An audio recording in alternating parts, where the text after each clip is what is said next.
Hello बच्चों, चलिए प्रश्न को देखते हैं। प्रश्न, पृथ्वी के दो उपग्रहों ए तथा बी के वृत्तीय कक्षाओं की त्रिज्याएं क्रमशः 4r तथा r है। यदि उपग्रह ए की चाल 3v हो तो उपग्रह बी की चाल होगी। हमें यहाँ पर 4 विकल्प दिए गए हैं, हमें बताना है कि कौन सा विकल्प सही है। तो प्रश्न को अब आगे हल करें उससे पहले जो प्रश्न की मुख्य अवधारणा है उस पर विचार करते हैं। तो इस प्रश्न के लिए जो मुख्य अवधारणा है वह हो जाएगी कक्षीय चाल। अर्थात हम यहाँ पर यह देखेंगे कि कक्षीय चाल का सूत्र क्या होता है। तो कक्षीय चाल इसे हम दर्शाते हैं v से। तो v बराबर होता है वर्गमूल में g m बटा में r का, माफ कीजिए यहाँ पर r, जहाँ पर r क्या है, त्रिज्या है अर्थात पिंड तथा उपग्रह के मध्य की दूरी है। g यहाँ पर क्या है, गुरुत्वीय नियतांक है, और m क्या है, यहाँ पर द्रव्यमान है, और यहाँ पर स्मॉल m भी आएगा। अब यहाँ से यदि हम देखें तो यहाँ से v समानुपाती हो गया है, माफ कीजिए यहाँ से 1 बटा वर्गमूल में r के। इसे हम दर्शा सकते हैं r डैश से, क्योंकि हमें यहाँ पर जो प्रश्न में त्रिज्याएं दी गई है वह किसके रूप में दी गई है, r के रूप में दी गई है।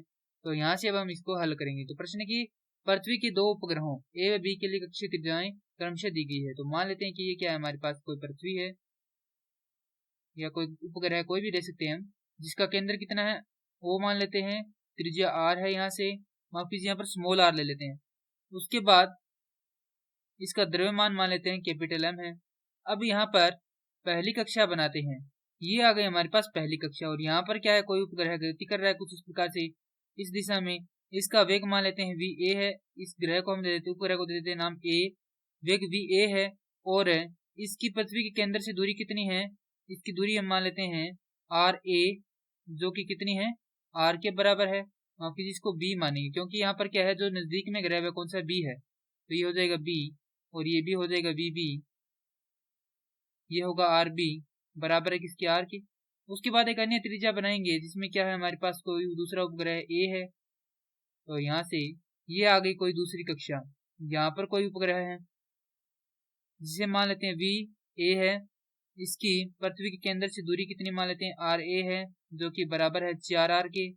उसके बाद में इसका वेग मान लेते हैं, वेग तो हमने मान लिया यहाँ पर va है कुछ इस दिशा में। क्योंकि a उपग्रह की चाल कितनी दी गई है, va बराबर दिया गया है हमें 3v, vb का मान हमें यहाँ पर निकालना है। तो सूत्र से हम लिख सकते हैं कि va बटा vb बराबर होगा वर्गमूल में rb बटा में ra। तो यहाँ से vb बराबर हो जाएगा va गुणा में वर्गमूल में ra बटा में rb, क्योंकि यहाँ पर क्या कर दिया, पूर्ण को ही हमने पलट दिया है, अर्थात vb को हम ऊपर की ओर लेकर गए हैं, अर्थात इस तरफ लेकर गए हैं, तो va किधर रहेगा, नीचे की ओर रहेगा। तो यहाँ पर ये दोनों भी आपस में पलट जाएंगे। तो यहाँ से va का इधर क्या कर दिया, पक्षांतरण कर दिया। अब जो जो मान हमें दिए गए हैं इसमें रख देंगे। तो vb बराबर होगा यहाँ से va का मान हमारे पास 3v है, गुणा में वर्गमूल में ra का मान है हमारे पास r, माफ कीजिए 4r, भाग में r, 2 का मान है r, r से r कट जाएगा, हमारे पास ये आ जाएगा vb बराबर 6v। क्योंकि यहाँ से जो 4 है उसका वर्गमूल करेंगे तो हमारे पास 2 आएगा, 2 गुणा 3 कितना होगा, 6 होगा, गुणा में हमारे पास v है। तो हमारे पास जो b उपग्रह है उसकी चाल कितनी आ गई, 6v आ गई।